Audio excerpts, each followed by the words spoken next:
அவ்வளவுதான் வாழ்க்கை. வாழ்க்கை அவ்வளவுதான் சகோதரர்களே. ஆடின ஆட்டம், ஓடின ஓட்டம், காட்டின கூத்து, கண்ணை மூடிவிட்டால் எல்லாம் முடிந்துவிடும். கண்ணை பொத்தும் வரைக்கும் தான் உலகத்தினுடைய சர்வாதிகாரம். கண்ணை பொத்தும் வரைக்கும் தான் லட்சக்கணக்கான ஆடைகள். கண்ணை பொத்தும் வரைக்கும் தான் 100 பவுண்ட் நகைகள். நான் சொன்னதை போல் கண்ணை பொத்தினால் ஒரு மஞ்சடி தங்கத்தை விட மாட்டார்கள் உன்னுடைய உடம்பில். அவ்வளவுதான் வாழ்க்கை.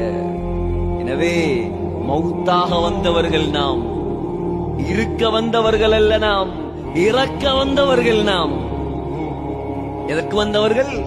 இறக்க வந்தவர்கள். அதான் கவிஞர் சொல்கிறார், தஸவ்வல் மினத் துகா فإنك لا تدري.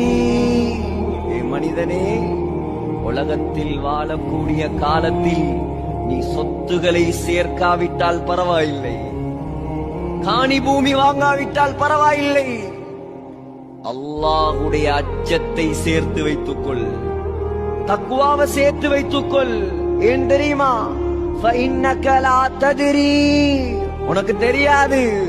இதா ஜன்ன அலைக லைலுன், இரவை நீ அடைந்தால் ஹல் தஈஷு இலல் ஃபஜ்ரி, காலையில் உயிரோடு இருப்பாயா என்று உனக்கு தெரியாது. வகம் மின் ஃபதன் அஸ்பஹ வஅம்ஸா லாஹியா. எத்தனையோ வாலிபர்கள் வீணாக தன்னுடைய வாழ்க்கையை கழித்துக் கொண்டிருக்கிறார்கள். காலையிலும் மாலையிலும் சிரித்துக் கொண்டிருக்கிறார்கள்.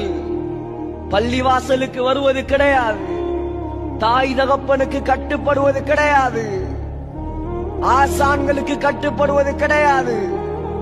ஆனால் அவன் மறந்து விட்டான், அவனுடைய கஃபனை அல்லாஹ் தயாரித்து வைத்திருக்கிறான்.